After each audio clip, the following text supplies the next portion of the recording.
Tonight, who's in charge of the Strait of Hormuz and who has the upper hand in this tit-for-tat war that's stalling the world's economy? Iran and the United States both claim they're in control of the crucial waterway as Donald Trump tells Iran to lay down their weapons. They should wave the white flag of surrender. But Tehran is refusing to surrender or to talk as American hardware converges on the strait. So what will it take to get the world's cargo moving again? We'll discuss that tonight. Plus, the passengers trapped on a cruise ship after a deadly hantavirus outbreak. 2 seriously ill patients are due to be medically evacuated.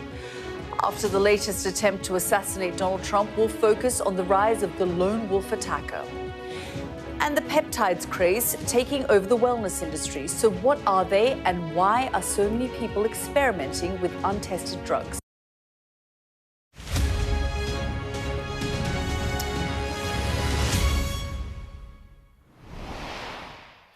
Donald Trump and his Secretary of War want the world to believe that the ceasefire with Iran is holding. No, the ceasefire is not over. Ultimately, this is a separate and distinct project, and we expected there would be some churn at the beginning. These plumes of smoke suggest otherwise. Tehran has sent dozens of missiles and drones towards the United Arab Emirates in the past 24 hours. And what about the so-called red, white and blue dome that America is boasting about? And in theory, this protective arch formed by US destroyers, fighter jets, helicopters and drones is supposed to allow commercial ships to pass peacefully through the Strait of Hormuz. They play games, but let me just tell you, they want to make a deal. And who wouldn't? But it's clear it's Donald Trump who wants that deal, maybe even more than Iran, because despite his grand plan, it's not clear if any oil and gas tankers or cargo ships have passed through disputed waterway today. Most insurers simply aren't willing to take the risk. And let's not forget that more than 20,000 civilians are stranded there. They're isolated, they're starving, they're vulnerable, and at least 10 sailors have already died as a result of the civilian sailors. Okay, this is an international waterway. And international law is very clear, and I love it because everybody always talks about international law, and this international law on this is very clear. International waterways, no country can control them. That's what Iran is doing. This is a criminal act, and someone needs to do something about it. Something needs to be done. It's completely illegal, completely illegitimate, and completely unacceptable. The US Secretary of State Marco Rubio speaking in the past half hour.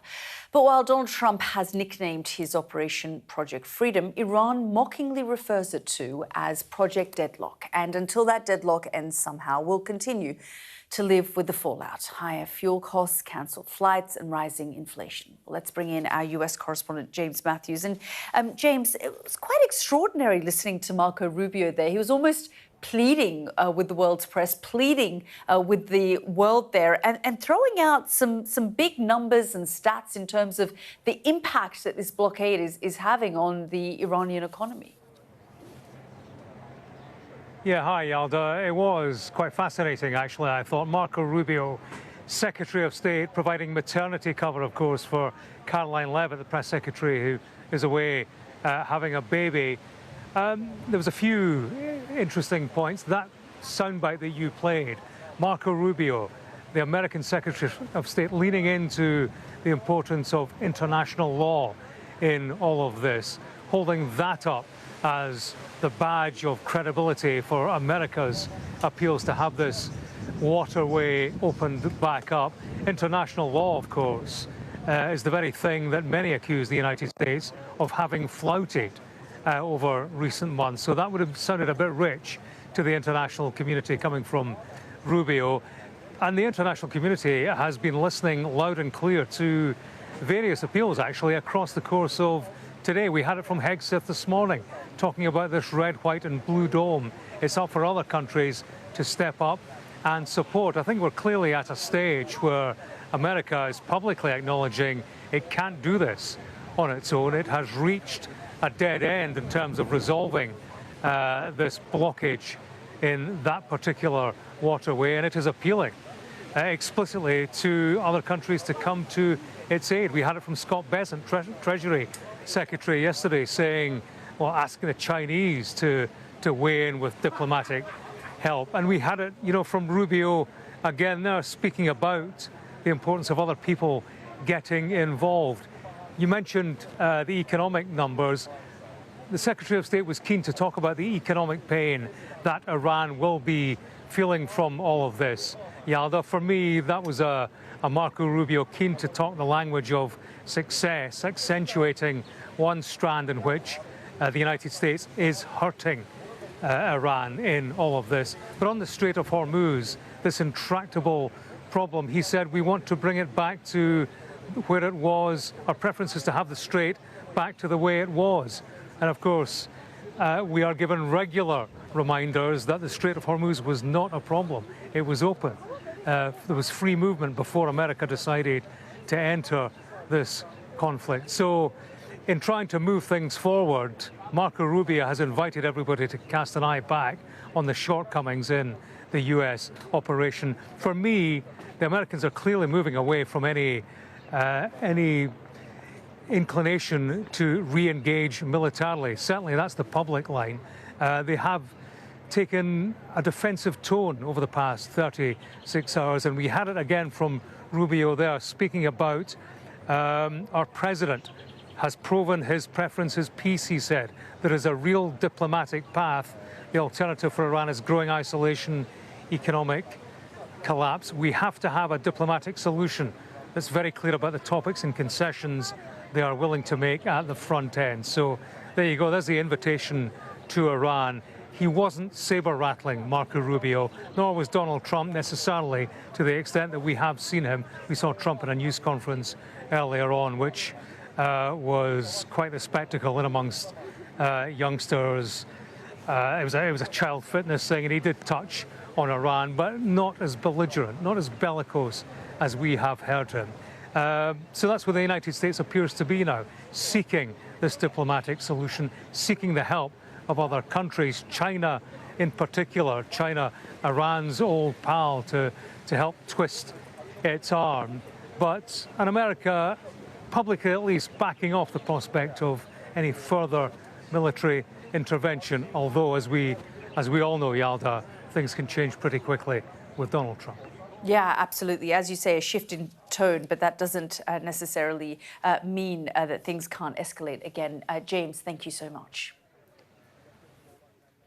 Now, defence and security analyst Michael Clark has been examining how much things have been escalating between the US and Iran since the weekend. Have a listen. Day 67 of the war has been dominated yet again by the Strait of Hormuz. The United States has taken some very ambitious and fairly aggressive action, it says, to clear the straits. And they've sent a couple of warships into the straits, and they say that 2 American-flagged cargo ships have come out of the straits protected by those 2 warships. Lots of claims and counterclaims. The Iranians say that they've attacked American warships. Well, if they have, it hasn't been very effective. And the Americans have said that they've destroyed at least 6 fast attack boats, which were sent out, presumably, against some of the ships in the area. More claims will doubtless be made, and we'll see where they go in the next day or so. Meanwhile, a fire broke out at Fujairah. And Fujairah is this big oil terminal in the UAE. Fujairah is really important because there is a pipeline that goes from the straits themselves right through to Fujairah. So although it only takes 2 million barrels a day, ships are able to load up at Fujairah without going through the straits at all, just because they're at the end of the pipeline. And this fire that occurred at Fujairah, the UAE says, was caused by an Iranian drone. Maybe it was.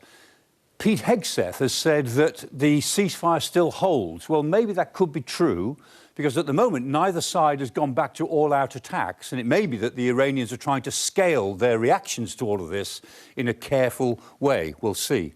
But behind all of this is a really ambitious American strategy.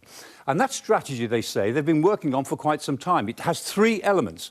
The first element is that over mainland Iran, right deep into the inland areas. The Americans are offering a big zone in which they aim to be able to take on anything that moves, any threat that might move to the coast. They say they will destroy deep inland inside Iran, and they'll do this with the use of drones, of satellite intelligence, of aircraft, and of ballistic missiles and cruise missiles. They'll use everything to prevent the Iranians getting any of their forces towards the coast. That's the first element. The second element is over the Strait of Hormuz themselves, and they describe a dome. That's what they call it. They say they've put a dome over the Strait of Hormuz. And that dome, it's not an aerial dome, it is a military arrangement whereby they say they'll take on anything in the air, on the ground, at sea, or even underneath the sea. If they see any sort of threat developing anywhere in this zone, they'll go after it. And they can go after it in a matter of seconds, not 10 minutes, but 100 seconds, 110, 120 seconds. That's the kill chain that they're able to bring to bear inside this dome, which they claim now to have established over the Strait of Hormuz itself. And the third element, and this is in a way the most interesting element, is they say they have demined a channel that runs towards the coast of the UAE and then runs really close to the coast, right up over the point and down the coast of Oman. And this channel, they say, is clear, it's demined, they've been working on it secretly for some time. And ships can go into this channel and, with American help, can get out of the Gulf. Pete Hegseth said today that hundreds of ships, hundreds is what he said, are lining up to take this channel. Well, we'll see pretty soon if that is the case. The fact is, what the Americans are putting together here is a very, very ambitious plan. We'll know by the end of the week whether hundreds of ships have taken advantage of it. If they haven't, then the Americans probably will only have the option of escalating further, and then the ceasefire really will be over.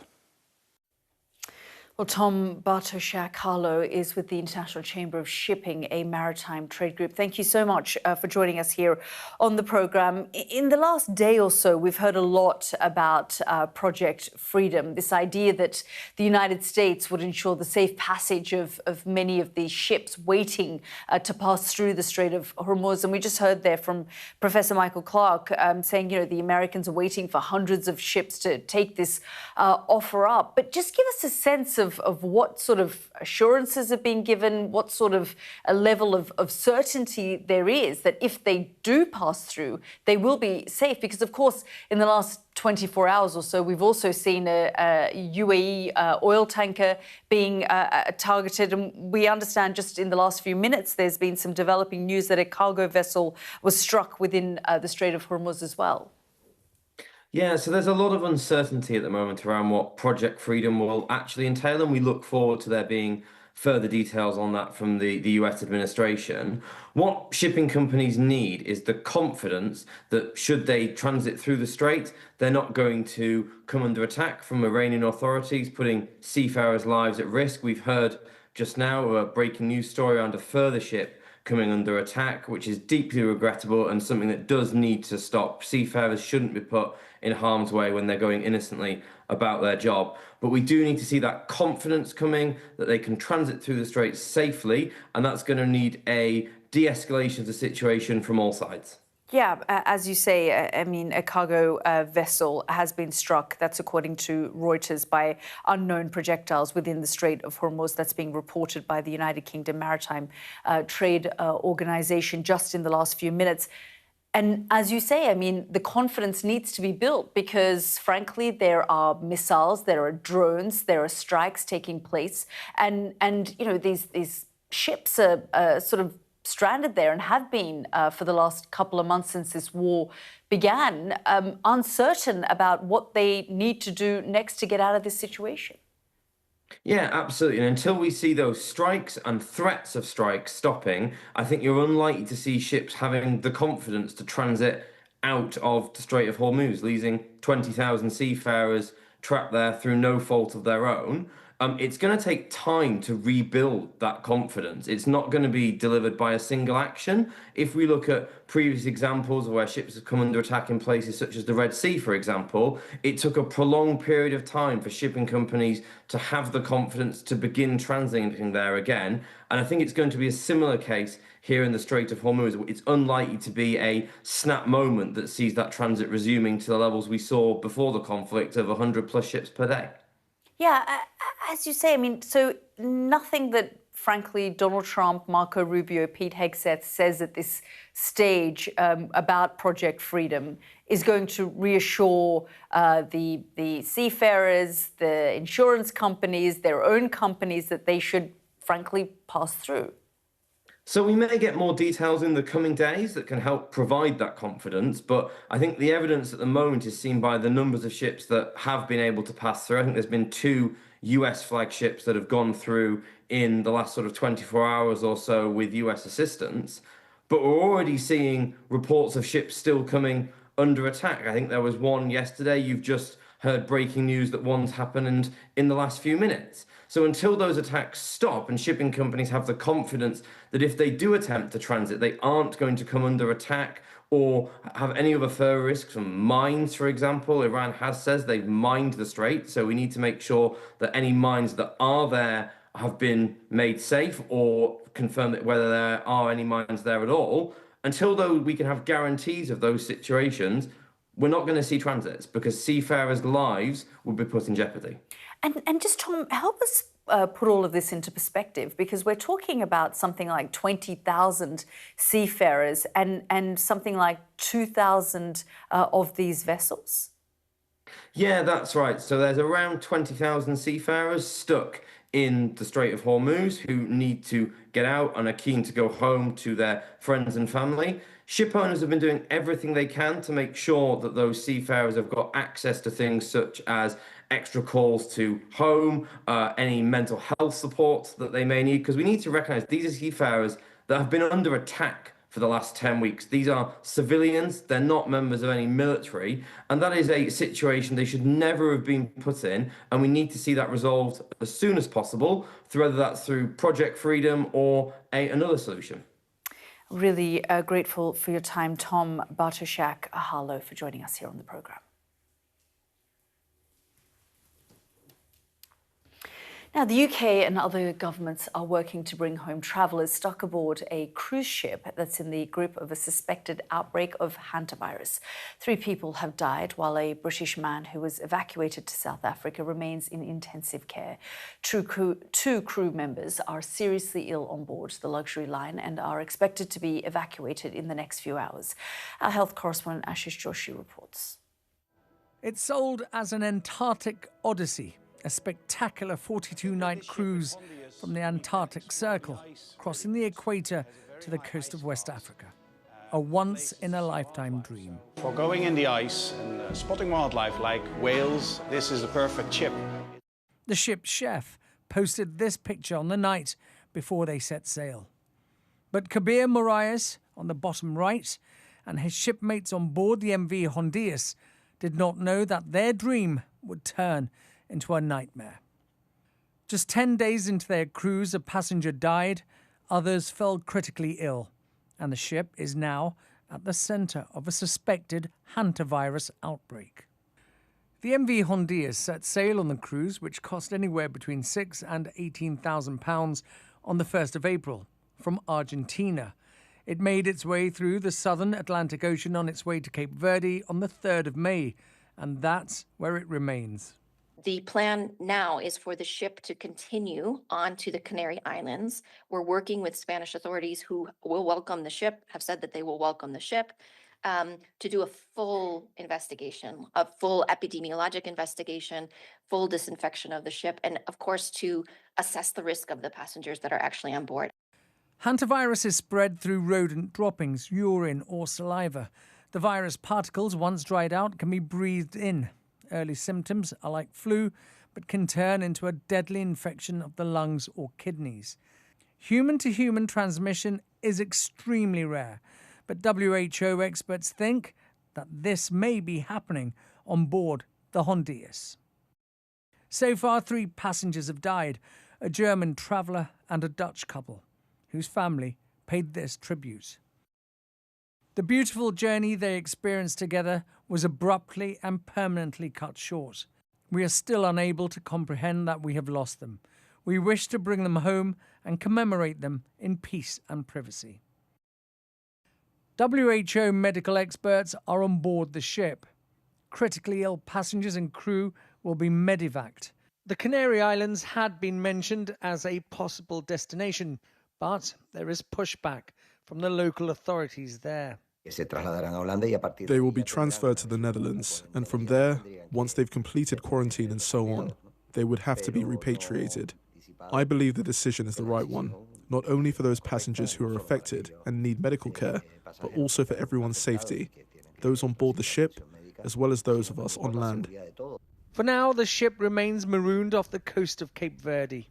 The ordeal for the passengers and crew of the MV Hondius is not yet over. Ashish Joshi, Sky News. This is The World with me, Yalda Hakim. Still to come on the programme, the rise of an al-Qaeda offshoot in West Africa and how it's teamed up with other hardened fighters to threaten Mali's military government.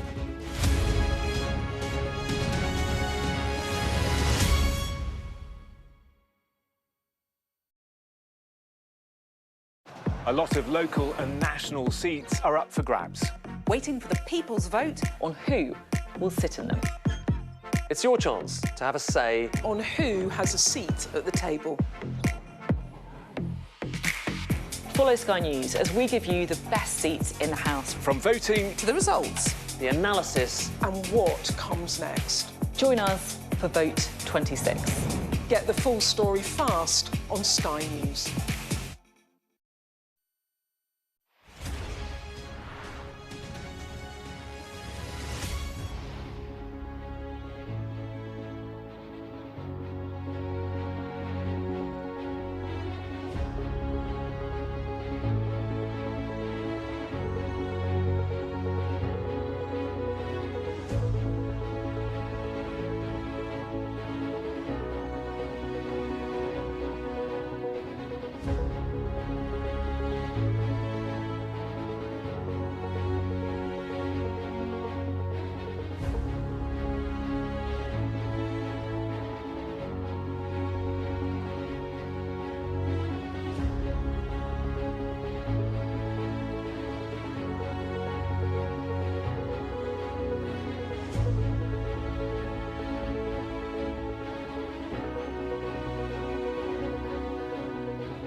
The best thing about being a Sky News journalist... My darling. Beth Rigby, Sky News. Is being a Sky News journalist. You said to people, I'm not coming back for more, but you have come back for more.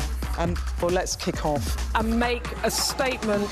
What can our Prime Minister say to you to not impose tariffs? He's coming out! What more do you need? We're trying to see as much as we can. We're in an area that's just been reclaimed. Mr. Zuma, Sky News. People are directly protesting. The whole neighborhood is rallied around her. It's been impenetrable to journalists over the last 2 years of war in Sudan. I've been waiting for this for 2 years. It doesn't feel like a big homecoming. It was never going to be pretty. War isn't pretty. What's the best thing about being a Sky News presenter? Perfect.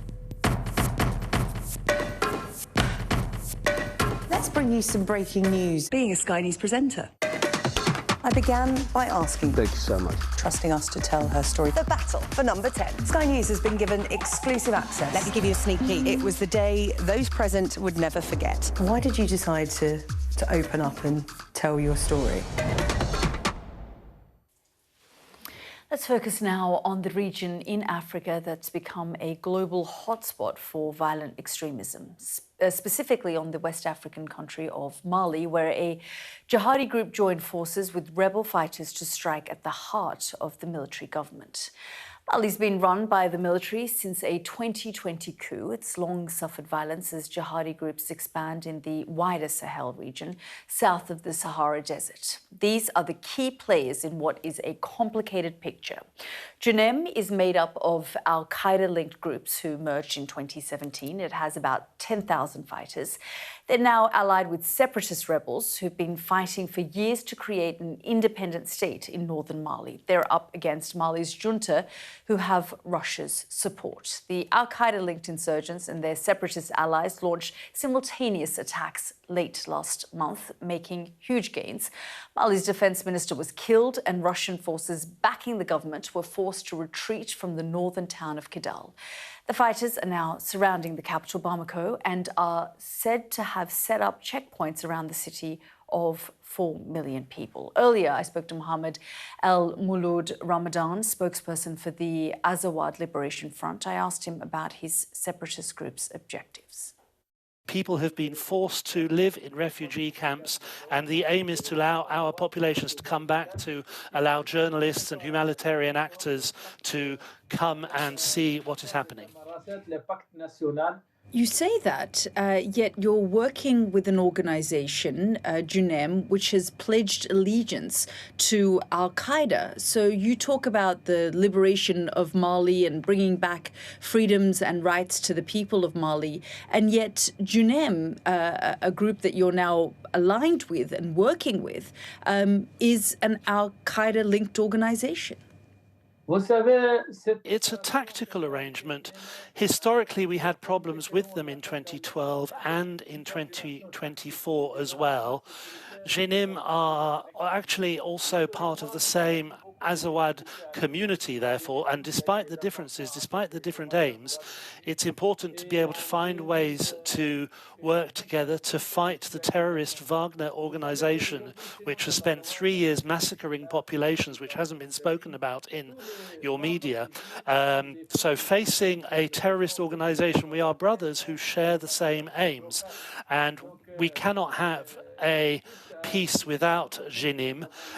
The Americans, for example, fought in Kabul, and after 20 years they had to negotiate an agreement, and the FLA could sign an agreement, but they cannot sign an agreement without the JNIM. So again, you're asking now the international community, the French in particular, for support. But in supporting you, they would also be supporting an al-Qaeda-affiliated organization. And I know you say that, the other peace deals and arrangements with the Taliban, for example, who were also once, harbored al-Qaeda, took place. But in this moment, are you expecting the French to offer you support and by default be offering al-Qaeda support? I don't think that that's the case. The French have always been on the Bamako side. They've always been the ones who've suggested treaties. They've forced us to go to the negotiating tables. But we need to have a negotiation with the Azawad population. As I've said before, we can't have a negotiated peace without JNIM. Could you confirm if the FLA has received training from Ukrainian volunteer drone operators? So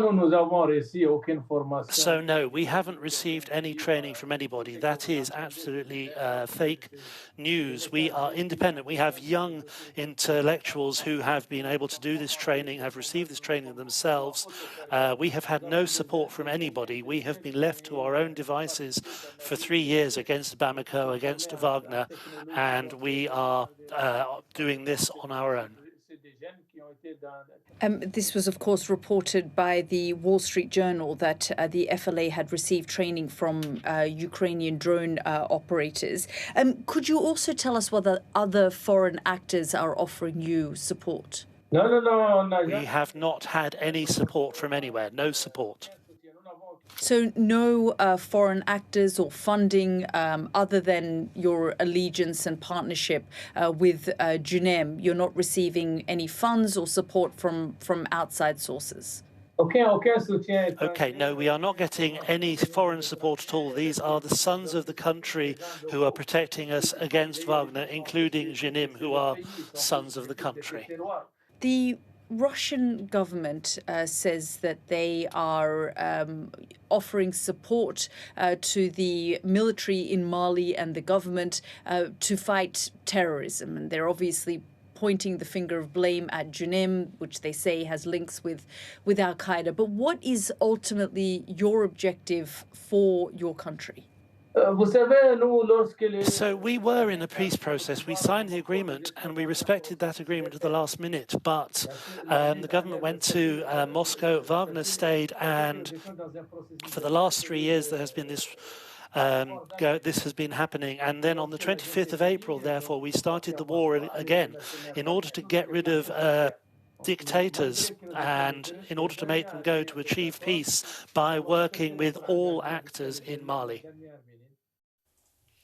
That was Mohammed Ramadan, a spokesperson for the FLA. We've just got some breaking news that's come in the last few minutes. We've been reporting that the UK and other foreign governments are working to bring home some travellers who have been stuck aboard a cruise ship that's in the grip of a suspected outbreak of hantavirus. We understand that 3 people have died. We now are hearing from the Spanish Health Ministry. They've confirmed that they will host that cruise ship, and it's expected to arrive into Spanish waters in the next 3 to 4 days. So that cruise ship that's in the grip of a suspected outbreak of hantavirus, and we understand 3 people have died, while a British man who was evacuated to South Africa remains in intensive care. 2 crew members are also seriously ill on board that luxury liner and will be evacuated in the next few hours.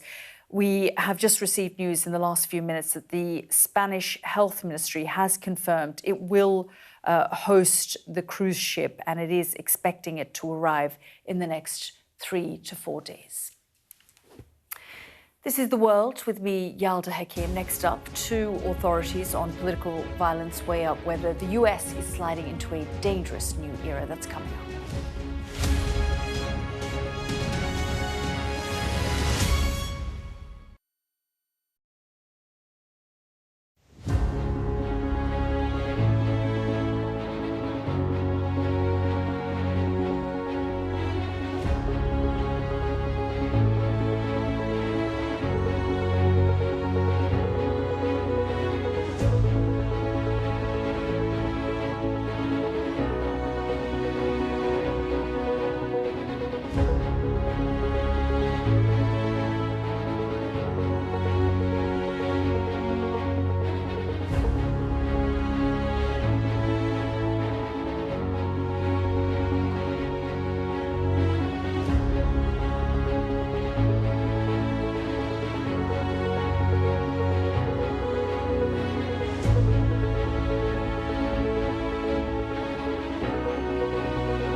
I urge you not to look away.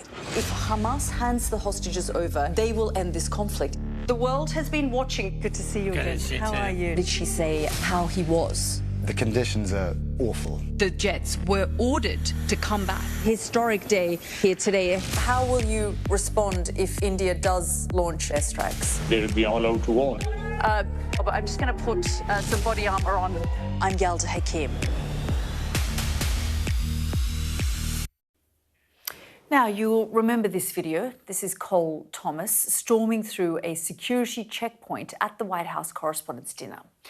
And this, seconds later, Donald Trump being bundled off stage by Secret Service officers. The gunman appeared in court yesterday, charged with attempting to assassinate the US president. But of course, it's not the first time that America's leader has been targeted. In 2024, a bullet grazed his ear while he was speaking on stage in Pennsylvania. Weeks later, the FBI investigated another assassination attempt while he was out golfing in Florida. But we know political violence is not isolated to a single side of ideological divide. Take Paul Pelosi, the husband of former Democrat House Speaker Nancy Pelosi, who was assaulted in their San Francisco home by a man demanding, "Where's Nancy?" and perhaps the most high-profile incident, the assassination of popular conservative activist Charlie Kirk at a student event in Utah. These and several others over the past decade all have one thing in common. They were carried out by a lone attacker, a lone wolf. Well, I discussed this with Robert Pape, a professor of political science at the University of Chicago who's studied political violence for 30 years, and Cleona Raleigh, chief executive of Armed Conflict Location and Event Data. I began by asking Professor Pape how he characterizes political violence now. Have a listen. I call this era the era of violent populism. It is not civil war, and I don't think we're on the brink of armies going toe-to-toe in the United States, but it's also not nasty politics as usual. And I've been tracking this for 5 years as my main focus of my research, and I've studied political violence for 30 years, most of that around the world. What I have found is that you see political violence rising on both sides. You see assassination attempts rising against Democratic leaders. Think Hortman, that's one of the big Democratic leaders in Minnesota. She was one of 2 actually assassinated last summer. Charlie Kirk, multiple attempts, of course, against Donald Trump, but attempts against Nancy Pelosi. And then I've conducted a big study of rising threats to members of Congress that really documents that this really starts to spike up in 2016. And this is underneath this is tens of millions of Americans who support political violence. And that's why I call it the era of violent populism. And this is probably the most important fact, because you see, we conduct national surveys of support for political violence in the United States at the University of Chicago Project on Security and Threats, and have done 20 of them in the last 5 years, every 3 or 4 months. And what you see now is that tens of millions of Americans support political violence for their causes. That's on the right and the left. And that changes the whole game. That changes everything. It changes why the attackers do their attack. It changes why it's so hard for the security to get on top of it. But that's the key fact and why we're in the era of violent populism. Before I bring Cleona in, I just want to ask you a little bit more about that, because that is deeply alarming when you say tens of millions of Americans support political violence. When you say they support political violence, I mean, are we talking the kind of violence that we're seeing, these sorts of assassination attempts, gun violence, attacks on political leaders? Is that what people are supporting? Very reasonable understanding. And no, we're not being vague about this. We've done focus groups. We've done extensive focus groups. We've done deeper dives. I've advised the Biden White House a dozen times on this. They ask much more pointed questions than you are now. And we have reams of backup here. And the bottom line is, when we probe our question is specifically, do you support the use of force for, and then we give a political goal. That use of force, say to remove Donald Trump from the presidency, equates to assassination, shooting, 55% of the time. Cleon, I'm going to bring you in because, I mean, this is quite shocking when we hear Professor Pape say this, that, you know, when they do these sorts of studies and put these sorts of questions out there, in order to remove a political figure, this is something that, you know, tens of millions of Americans are saying, yes, this is the method that should be used. It is. I wouldn't say it translates into actions, and I think that's a really important caveat, if not the most important point here, which is that especially young Americans are saying that they support some form of violence in order to have their ideology or their particular position supported or defended.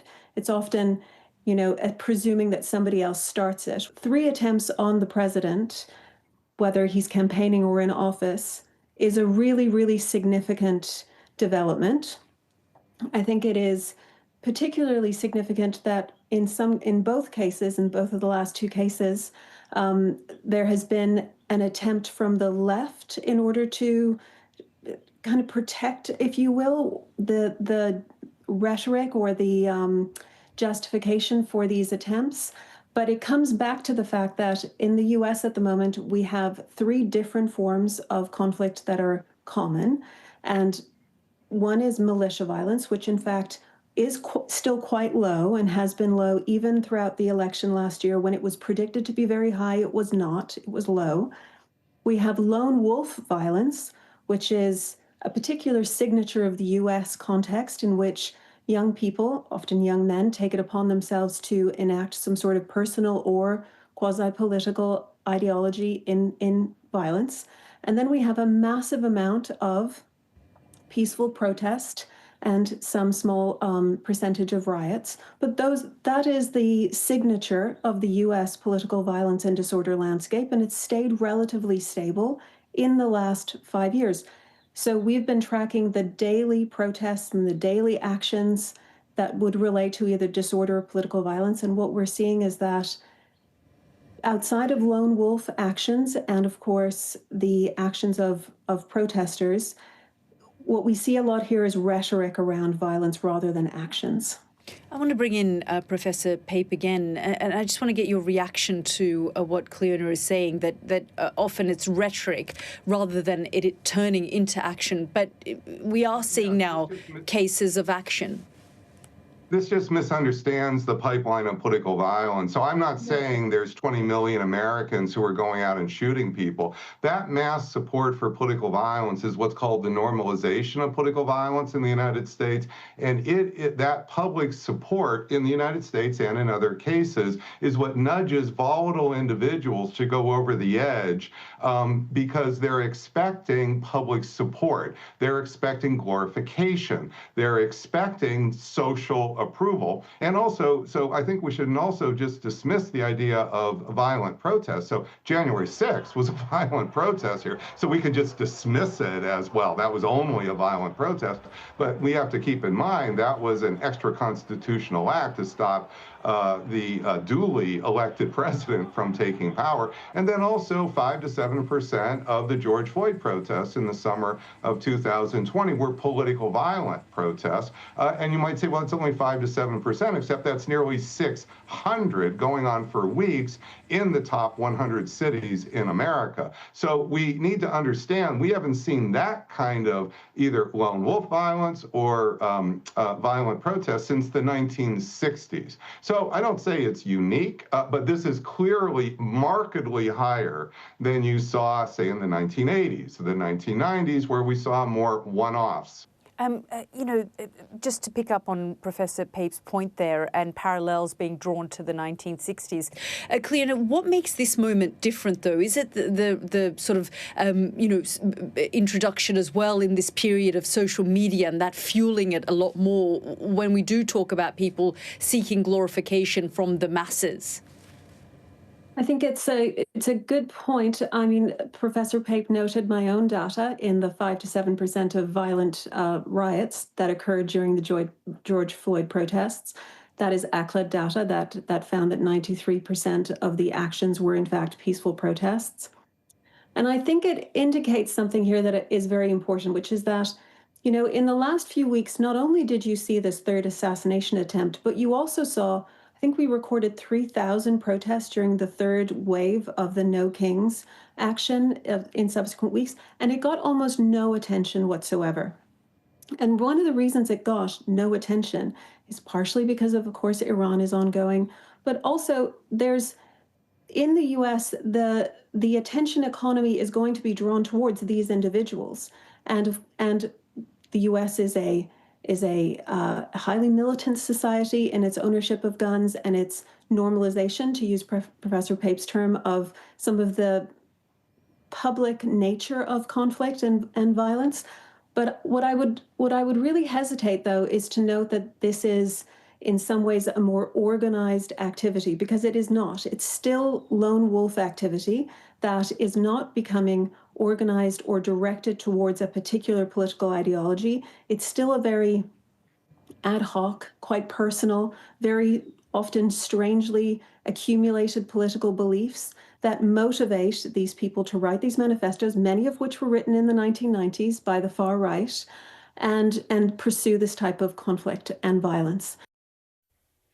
That's Cleona Rowley, Chief Executive of Armed Conflict Location and Event Data, and Robert Pape, Professor of Political Science at the University of Chicago. This is The World with me, Yalda Hakim. Next up on the programme, inside the US peptides craze. What are they and what are the long-term effects?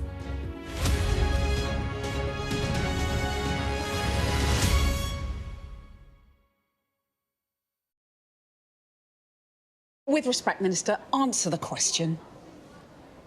It's you. Hello and welcome. I'm Cathy Newman. So could the outcome of these elections be manipulated? New me, new show, new furniture. Hard news needs a hard chair. I feel like I'm in therapy. Oh, there's room for two on this one. Do you think people will take me seriously with my feet up? Sorry, madam, but we're closing now. Oh, sorry. Sofa sorted. Let's get this show on the road.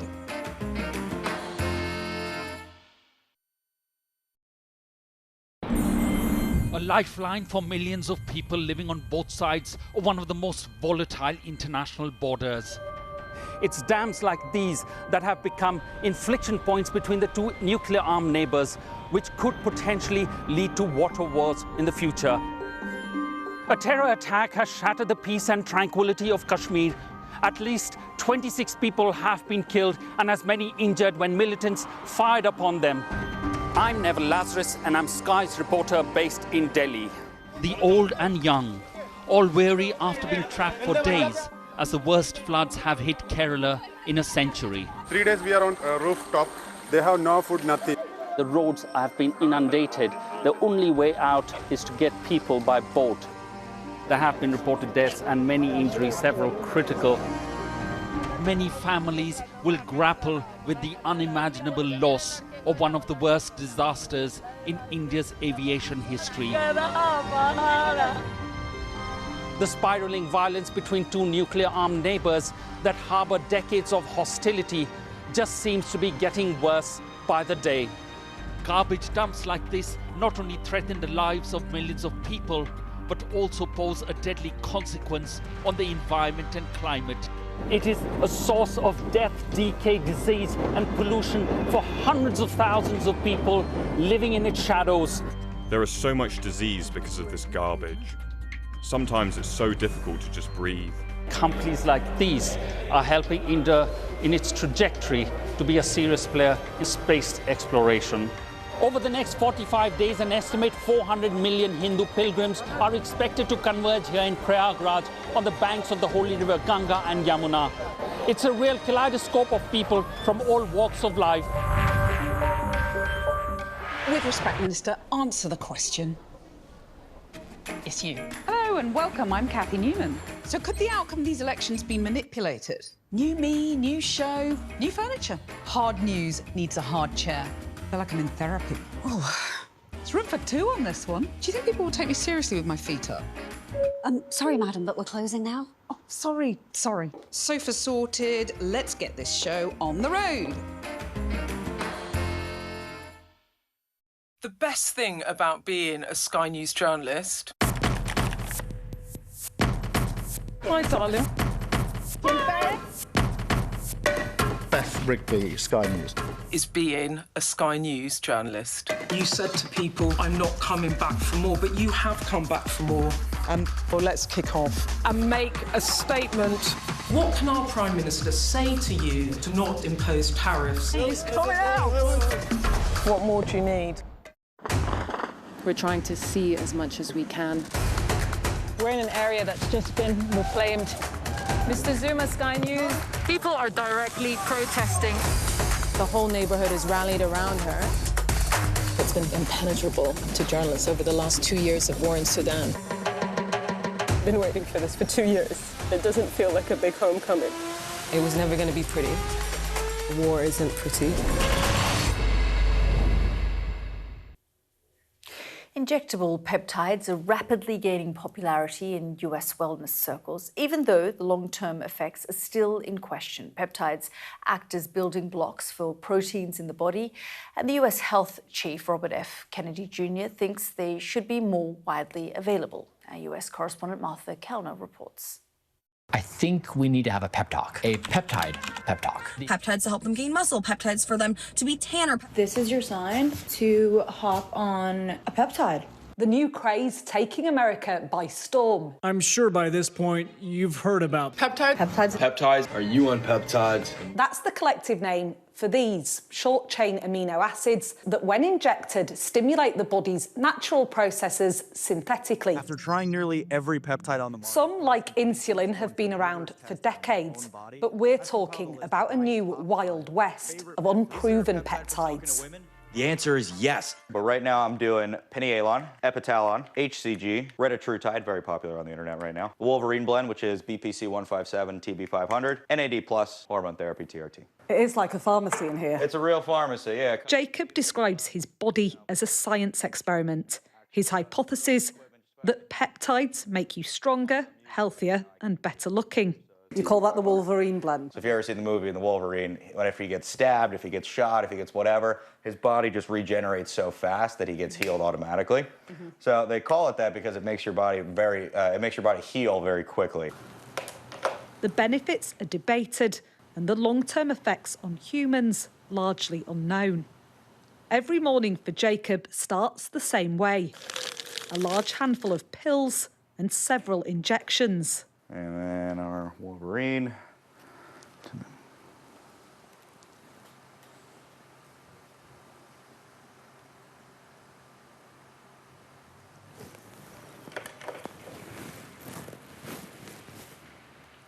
Trying to mix up what side you go on. This is the last one. One more. Got my NAD. I'm finding it a little uncomfortable watching you. I'm worried for you. I'm Is that worried right? for your health. Well, just doing like one after the other, and in general, you know, a lot of people say that. I am healthier because I'm doing it. Are you concerned though about sort of the lack of studies, that no one has tested this potion of drugs over 10 years and decided that that's okay and it's not going to do you long-lasting damage? Sure, you know, and there's a risk to be associated with everything. You might be right? Maybe I die at 50 because of this. But during that 50 years, I'll have way more fun than anybody else. Or I might live to 200 because I'm doing things like the Epitalon. Our nation's food, fitness. Many of these peptides are not approved by the US drug regulator known as the FDA. But Health Secretary Robert F. Kennedy Jr. is using his power to try and expand access to them. Peptides are like supplements. Supplements are not regulated in that way by FDA. Peptides are not supposed to be regulated. Not only for infections, but just they might inject it wrong. This biologist believes some non-approved peptides could be very dangerous. It really doesn't make sense for Kennedy to reverse course, and I don't see any good reasons, like there's no new data or anything like that to justify this.